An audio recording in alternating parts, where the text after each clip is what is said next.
पर तू ऐसे कर्म करता है फिर से अंदर आ जाता है, हम क्या करें। इसलिए जीवन में ऐसे कर्म कभी नहीं करना चाहिए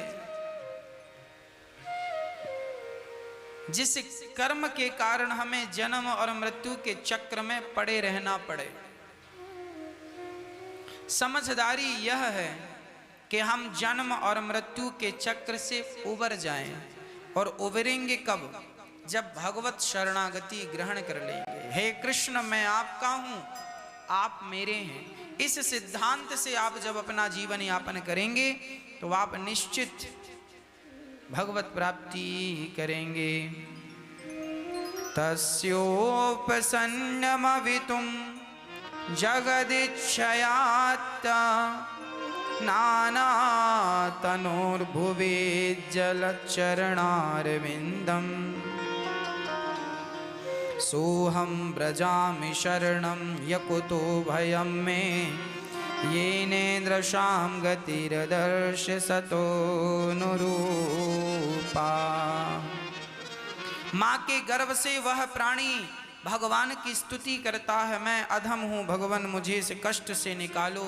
भगवान उसे गर्भ से बाहर कर देते हैं, बच्चे का जन्म हो जाता है। जन्म हुआ, संसार में आया, धीरे धीरे सब भूलने लग जाता है। भगवान से क्या बात किया सब भूल गया और संसार की माया मोह में उलझ जाता है।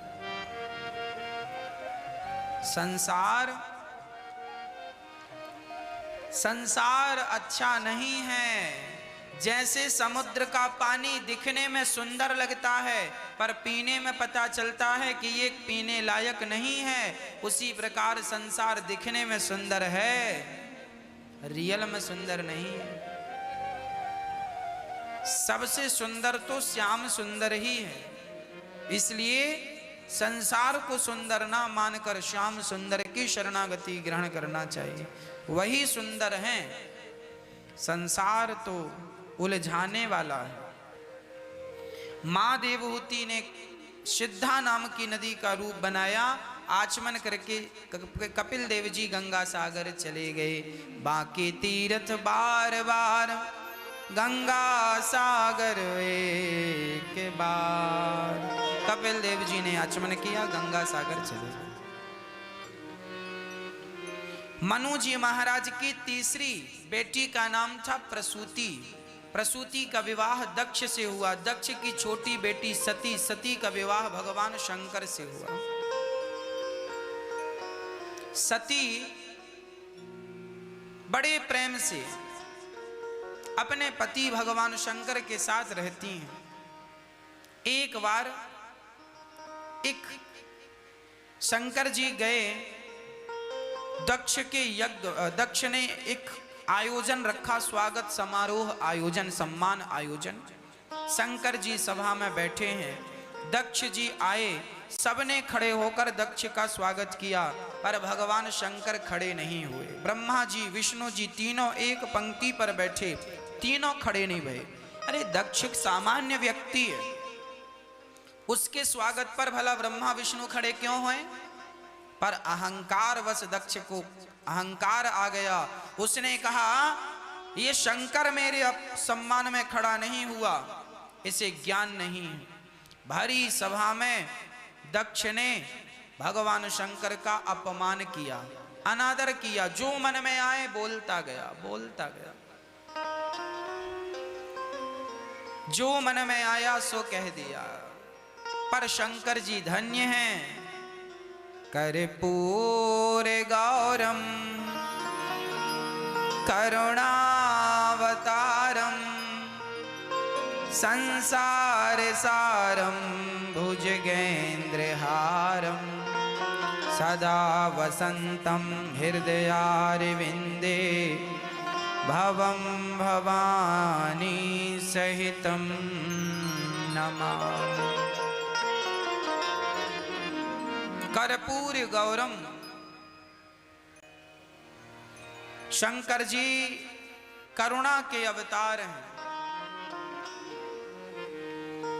ऐसे शंकर जी जो दया की प्रतिमूर्ति हैं, आज दक्ष ने अपमान कर दिया। अच्छा, भले व्यक्ति का जब आप अपमान करते हैं ना, तो भला व्यक्ति कुछ कहता नहीं, वो जानता है कि कहने से फायदा क्या है। अरे समझाओ उन्हें जो समझें, जो समझें ही ना, उन्हें समझाने से क्या फायदा। शंकर जी को लगा दक्ष अहंकार में डूबा है, इसे समझाने का कोई फायदा नहीं, अपमान करता रहा करता रहा।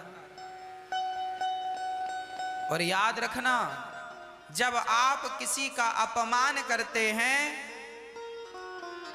तो आप अपने सर्वनाश का निमंत्रण करते हैं।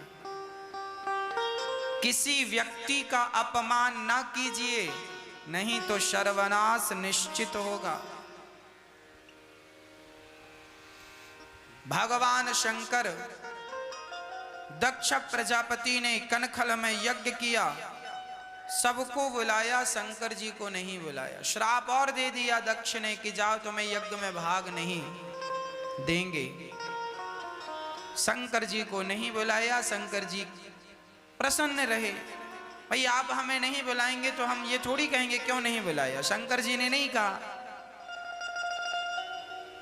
सती माता बिना बुलाए दक्ष के यज्ञ, पिता के यज्ञ में चली गई। भगवान शंकर ने लाख समझाया, मत जाओ मत जाओ, नहीं मानी, गई। पति का अपमान देख माता सती को रहा न गया। योग अग्नि में माता सती ने अपने शरीर को भस्म कर दिया, जल गई। शंकर जी को पता लगा, वीरभद्र को भेजा, दक्ष का सिर काटकर हवन कुंड में डालकर स्वाहा कर दिया।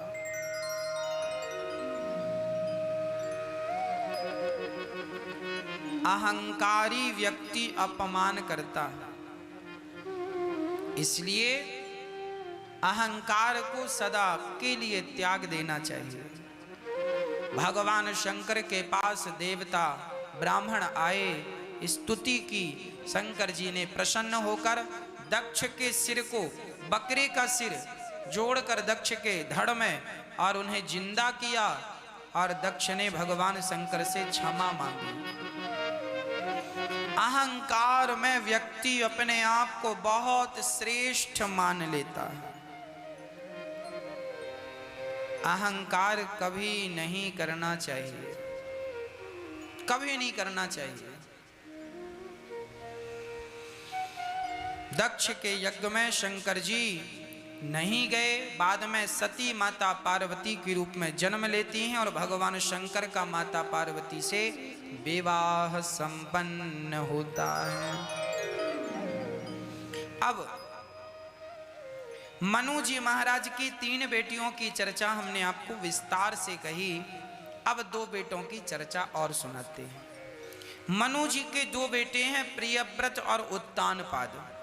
उत्तानपाद की 2 पत्नियां हैं, सुनीति और सुरुचि। सुनीति बहुत अच्छी है।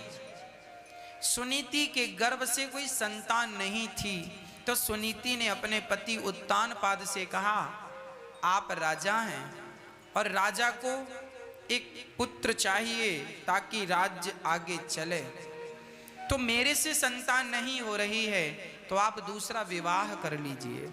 माता सुनीति ने कहा, आप दूसरा विवाह कर लीजिए।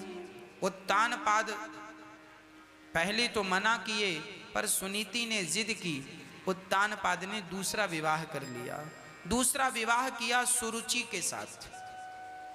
सुरुचि आई तो सुनीति ने आरती की थाल लेकर स्वागत किया। तो सुरुचि ने अपने पति से कहा, ये कौन है? उत्तानपाद ने कहा, ये मेरी प्रथम पत्नी है, बड़ी महारानी। तुम छोटी महारानी हो, ये बड़ी। सुरुचि को ये बात अच्छी नहीं लगी। सुरुचि को ये अच्छा नहीं लगा कि मुझे छोटा कहा गया, मैं छोटी, ये बड़ी। सुनो, मैं इस घर में प्रवेश तब करूंगी जब आप इसे निकाल करके बाहर कर दोगे। कुछ लोगों का स्वभाव ही होता है तोड़ना। जीवन में कभी तोड़ने की नीति ना खेलिएगा, कभी किसी को किसी से तोड़िएगा मत, क्योंकि आपने किसी को किसी से तोड़ा तो फिर भगवान ऐसे तोड़ेंगे अक्ल ठिकाने लग जाएगी। भगवान की लाठी में आवाज भी नहीं होती, इसलिए तलवार तोड़ने का काम करती है, सुई जोड़ने का काम करती है। स्वभाव तलवार की तरह ना हो, स्वभाव सुई की तरह हो। जैसे सुई जोड़ती है, हम भी भाई को भाई से जोड़ें, पत्नी को पति से जोड़ें, हम एक से दूसरे को जोड़ने वाले बने। जोड़ना आवश्यक है। सुरुचि ने कहा इसे निकाल दो, चूंकि सुरुचि बहुत सुंदर थी, राजा उसके रूप माधुर्य पर आकर्षित हो चुके थे। जो कह रही थी उत्तानपाद सब मान रहे थे। तो पुराने राजमहलों में, खंडहर राजमहलों में सुनीति को उत्तानपाद ने भेज दिया। अब सुनीति अलग रहने लगी, उत्तानपाद सुरुचि के साथ रहने लगे। एक दिन राजा जंगल गए और वहां से लौटने में लेट हो गए, तो वहां पर सुनीति का राजमहल था, पुराना राजमहल। नए राजमहल से पुराना राजमहल कुछ दूरी पर था। तो राजा आज पुराने महलों में अर्थात अपनी पहली पत्नी के यहाँ रुक गए, सुनीति के यहाँ।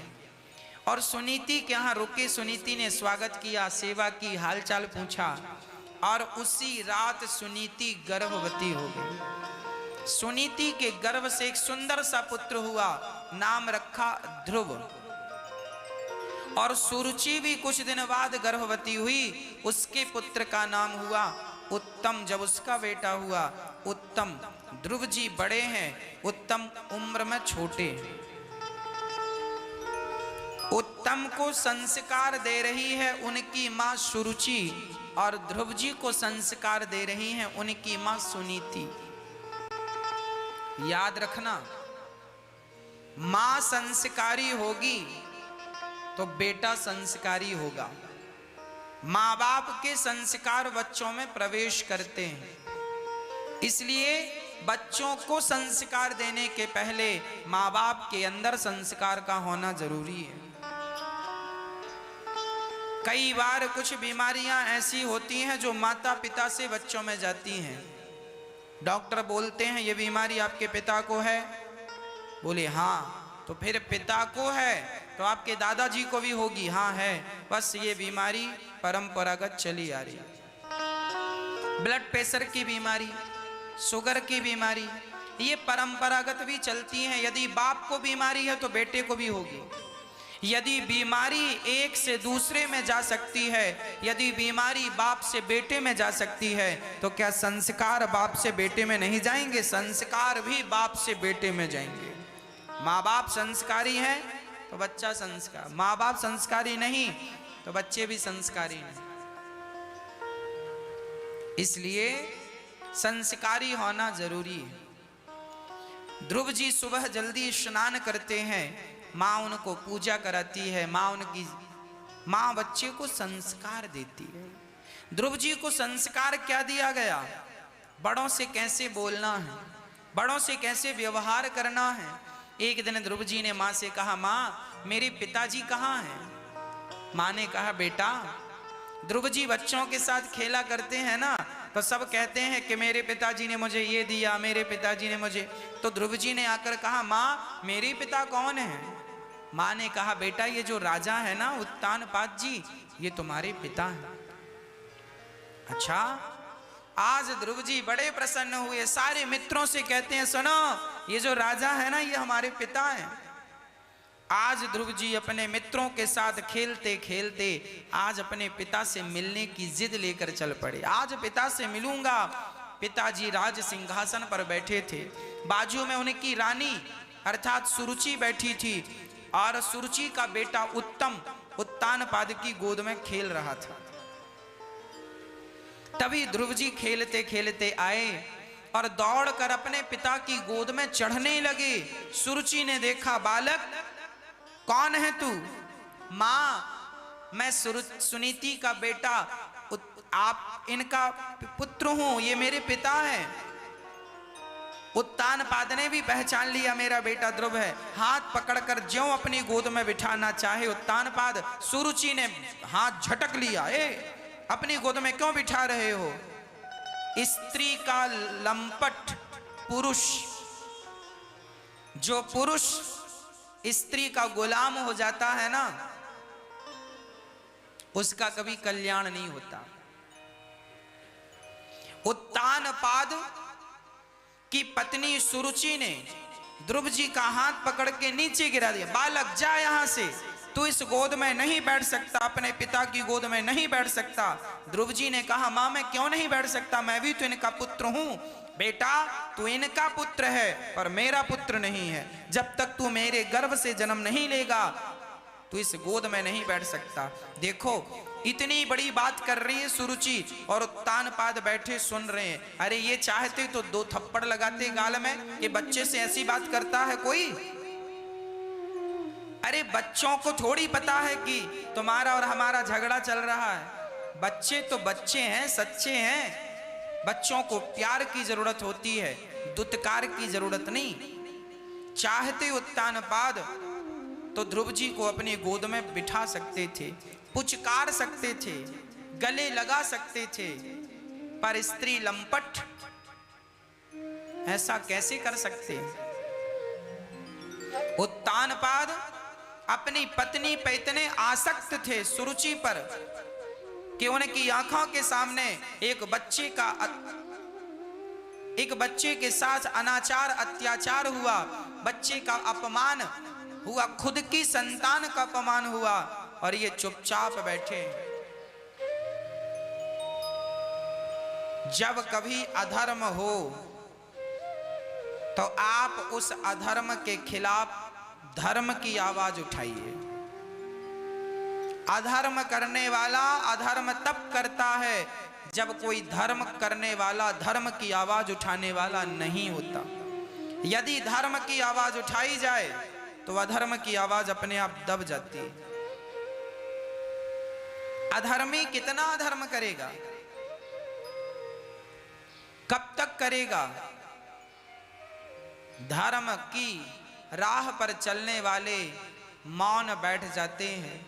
पितामह भीष्म जैसे दिग्गज जब सभा में मौन होकर बैठते हैं तब द्रौपदी जैसी बेटियों की लाज लुटती है। उत्तानपाद जैसे राजा जब मौन होकर बैठते हैं तब छोटे छोटे बच्चों के साथ अत्याचार होता। ध्रुव जी रोते रोते अपने घर गए। मां सुनीति ने हृदय से लगाया, पुत्र क्या हुआ?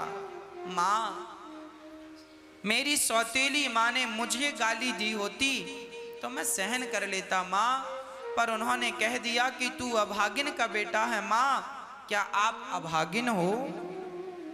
कह दिया सुनीति ने। बेटा सत्यम सुरुच्या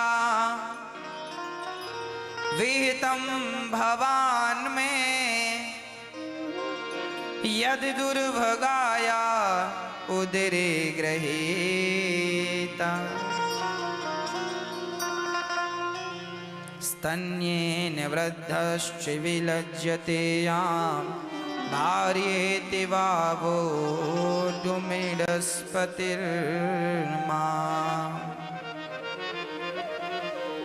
सही कहा है सत्यम सुरुच्या विहितम भवान में यद दुर्भगाया उदरे गृहीता। मैं अभागिन हूं बेटा, इसलिए तेरे पिता ने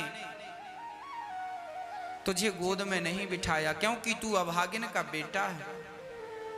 ध्रुव जी बोले मां मैं क्या करूं कि पिता मुझे गोद में बिठाएं? सुनीति ने कहा बेटा अब पिता की गोद में बैठने की तुझे जरूरत नहीं है, तू जा तपसाराध्य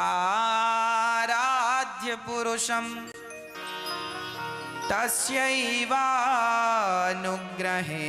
में गर्भे त्वं साधयात्मानं यदेच्छसे नृपासिनम्।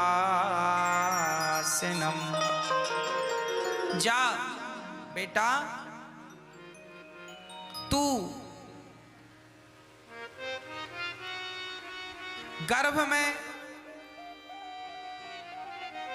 उस परमात्मा की गोद में बैठ, जिसकी गोद में बैठने पर पिता की गोद, जिस पिता आपके पिता भी वो गोद पर ना बैठ सके, ऐसी गोद में जा, ऐसा पद प्राप्त कर जिस पद पर तेरे पिता तेरे दादा भी ना बैठ सके।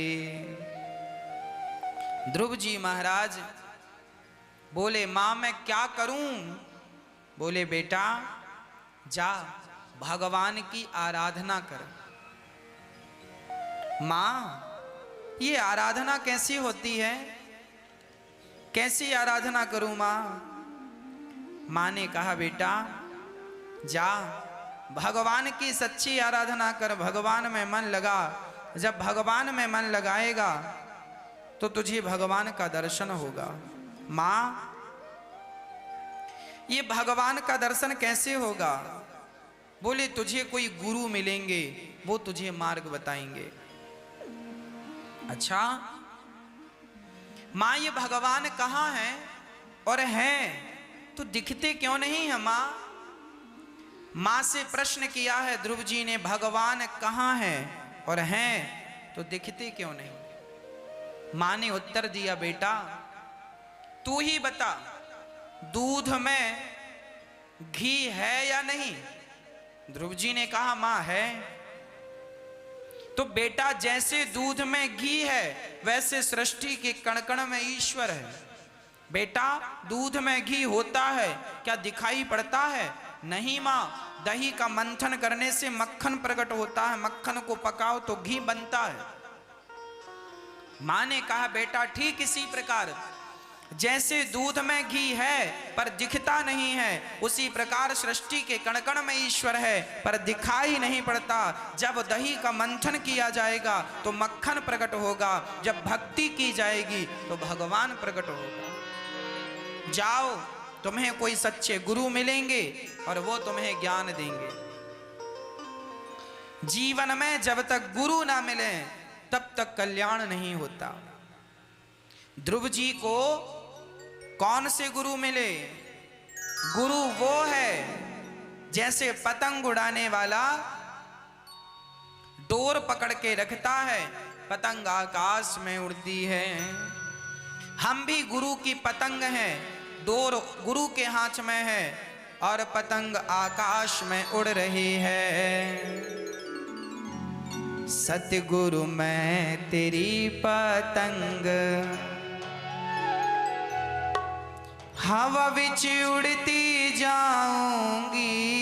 जी ध्रुव जी को नारद जैसे गुरु मिल गए। नारद जी ने मंत्र दिया ओम नमो भगवते वासुदेवाय। नारद जी ने मंत्र दिया अपने शिष्य ध्रुव जी को ओम नमो भगवते वासुदेवाय। और जब मंत्र का ध्रुव जी ने मधुवन में, यही वृंदावन में मधुवन यमुना के तट पर जब जाप किया, 3 दिन में एक बार कुछ मिल जाए तो खा लेते हैं, 1 माह तक तो ऐसा सिलसिला चलता रहा। तपस्या का दूसरा माह हुआ, 6 दिन में एक बार ध्रुव जी खाते हैं और बाकी समय केवल भगवत चिंतन करते हैं। ना प्यास की चिंता ना भूख की चिंता। भगवान में मन लगाना है तो भगवान के होकर लगाओ, भूख और प्यास से मन हटाओ। ध्रुव जी ने मन हटाया। तीसरा माह लगा, तपस्या और कठिन, सब छोड़ दिया। 9 दिन में एक बार खाते हैं। 5 माह पूरे हुए, 6वां माह लगा तो प्राण वायु प्राणायाम करके ऐसी साधना की, प्राण वायु रोक ली, मस्तिष्क में प्राण वायु को रख लिया और केवल ओम की ध्वनि, केवल ओमकार का जाप कर रहे हैं। भगवान इंद्र की सिंहासन हिलने लगी। इंद्र दौड़े दौड़े भगवान के पास, प्रभु जी भूकंप आ गया। भगवान बोले भूकंप नहीं आया, मेरे भक्त की साधना चल रही है। तुम्हारी आसन डगमग डगमग डोल रही है। इंद्र ने कहा प्रभु जाओ दर्शन दो ऐसे भक्त को। कहा ऐसे भक्त को मैं दर्शन दूंगा नहीं, ऐसे भक्त का तो मैं स्वयं दर्शन करूंगा। और दर्शन देने नहीं, भगवान स्वयं ध्रुव जी को दर्शन देने के लिए नहीं, ध्रुव जी का दर्शन करने के लिए चले गए। जब ध्रुव जी महाराज दर्शन भगवान सामने खड़े हो गए, ध्रुव जी की आंखें बंद थी। आंखों के अंदर ध्यान से परमात्मा की दिव्य छवि, दिव्य छटा चल रही थी। तब भगवान ने वो दिव्य छवि अंदर से खींच ली। आंख खुली तो जो छवि अंदर थी वही छवि के परमात्मा सामने खड़े हो गए। ध्रुव जी हाथ जोड़कर खड़े हैं पर कुछ बोलना नहीं आता क्योंकि पढ़े नहीं हैं। तब ध्रुव जी के गालों में भगवान ने शंख का स्पर्श कराया और ध्रुव जी ने बोलना प्रारंभ किया। योऽन्तः प्रविश्य मम वाचमिमां प्रसुप्तां संजीवयत्यखिल शक्तिधरः स्वधाम्ना अन्यस्तहस्तचरणश्रवणत्वगादीन् प्राणान् नमो भगवते पुरुषाय तुभ्यं। हे प्रभु मेरी वाणी आप सर्वशक्तिमान संपन्न हैं। आप ही मेरे अंतःकरण में प्रवेश करके आप मेरी सोई हुई बुद्धि को, वाणी को आप सजीव कर दीजिए, जगा दीजिए। ऐसी वाणी जगाइए कि जो सदा आपका गुणगान करे, सदा आपके कथाओं को मैं श्रवण करूं, आपकी सेवा और आपके भक्तों की सेवा करता रहूं, ऐसा निवेदन किया। ध्रुव जी महाराज ने ऐसा निवेदन किया। भगवान ने कहा ठीक है, मैं तुम्हें 36,000 वर्षों का राज्य देता हूं और अंत में ध्रुव लोक तुम्हारे लिए रिजर्व रखता हूं। ध्रुव जी महाराज जब घर गए तो जिस मां ने अपमान किया था, आज वही मां सम्मान की थाली लेकर आरती उतार रही है। जा पर कृपा राम की होई, ता पर कृपा करहि सब कोई। जब भगवान की कृपा होती है तो सब कृपा करते हैं, और जब ईश्वर की कृपा नहीं होती तो अपने भी दुत्कार देते हैं। ध्रुव जी महाराज को मां ने आरती उतार कर स्वागत किया और ध्रुव जी के पिता ने ध्रुव जी को राज्य अभिषेक कर दिया, ध्रुव जी को राजा बना दिया। 36,000 वर्षों का अखंड राज्य ध्रुव जी को मिला। ध्रुव जी अपना राज्य भोग रहे हैं, अपनी पत्नी अपने बच्चों के साथ विवाह हुआ और इनके पिता सन्यासी हो गए। भगवत प्राप्ति करते हैं इनके पिताजी उत्तानपाद। और ध्रुव जी के भाइयों को यक्षों ने मार डाला। ध्रुव जी ने भाई के हत्यारों को मारा और भक्ति का पाठ कुबेर जी से सीख रहे हैं और बड़े प्रेम से अपने राज्य का शासन कर रहे हैं, प्रजा का पालन कर रहे हैं, राज सिंहासन पर बैठे हैं। ध्रुव जी के आगे की चर्चा कल, और कल भगवान का प्राकट्योत्सव जन्मोत्सव मनाएंगे। बड़े प्रेम से भगवान सुखदेव जी कहते हैं सुनो, भगवान ने अनेक लीलाएं की। कल चर्चा हम विस्तार से कहेंगे आपको। कल हम भरत जी का प्रसंग आपसे कहेंगे और ठाकुर जी के जन्मोत्सव, राम जन्म और कृष्ण जन्म की कथा 2:30 से 6 के बीच में साधना पर सुनिए। आप अपने मोबाइल पर यूट्यूब पर अनिरुद्धाचार्य जी डालकर यूट्यूब पर की माँ आपसे पीछे नहीं रहेगी। जिस माँ ने तुम जैसे पुत्र को जन्म दिया है वो माँ तो आपसे आगे ही रहेगी। ध्रुव जी महाराज के आगे आगे विमान पर बैठकर उनकी माता श्री जाने लगी और ध्रुव जी महाराज परम पद को प्राप्त करते हैं भगवत कृपा से। इन्हीं ध्रुव जी महाराज के वंश में आगे चलकर हुए हैं श्री पृथु भगवान, जिन्होंने 10,000 कान मांगे यज्ञ करके भगवान से। न कामयेनाथ तदप्यहं क्वचिन् न यत्र युष्मा चरणाम्बुजासवः।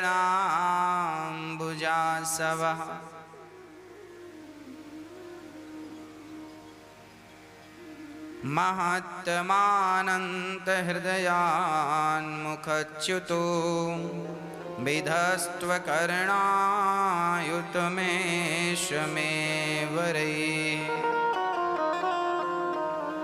हे प्रभु, हमें 10,000 कान चाहिए। किसी ने कहा, पृथु जी आपको 10,000 कान क्यों चाहिए, क्या करेंगे? बोले, 2 कानों से भगवान की कथा हम सुन नहीं पाते।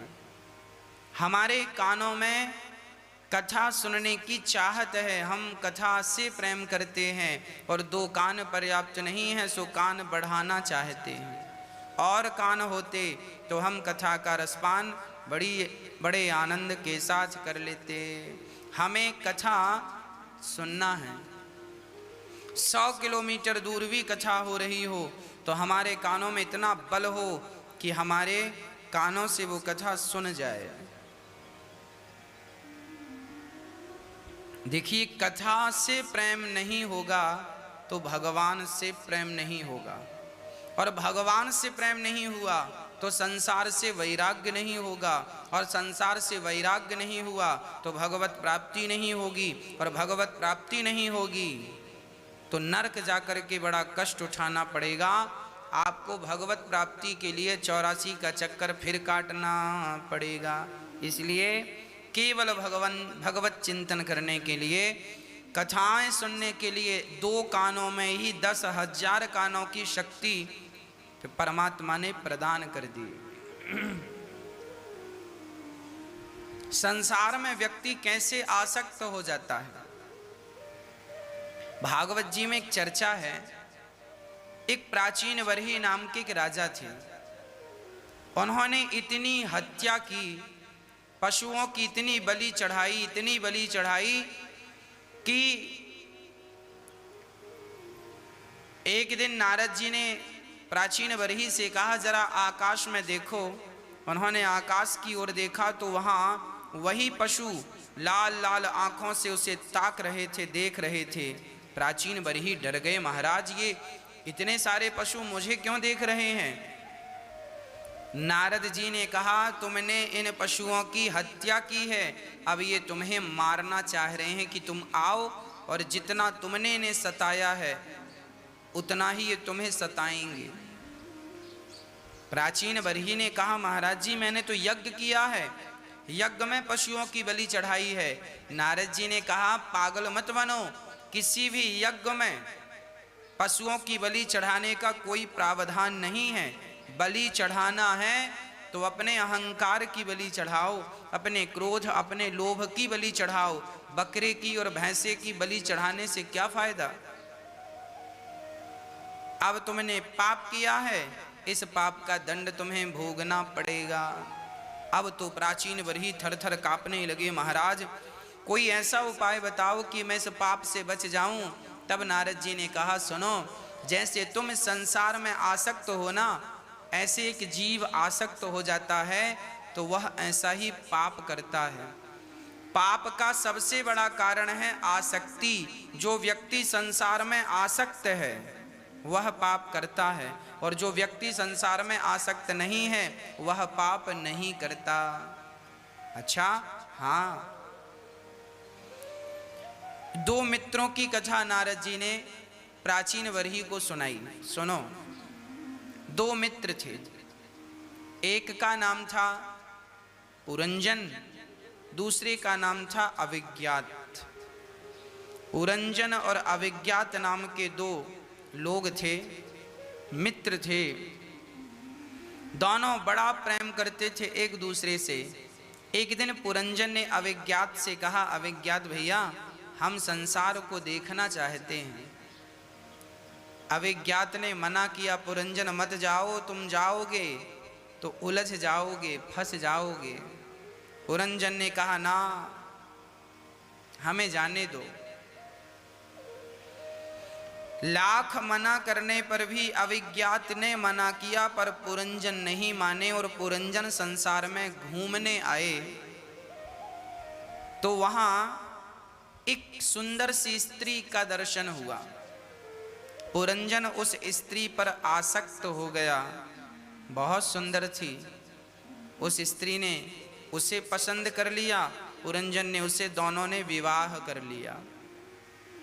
अपने मित्र को पुरंजन भूल गया और अपनी पत्नी में आसक्त हो गया। हम जीवों की यही तो दुर्दशा है। हमें जो जो मिलता जाता है हम उसमें आसक्त होते जाते हैं, है ना। जब हमारा विवाह नहीं हुआ था, जब विवाह नहीं होता तो बालक और बालिका अपने माता पिता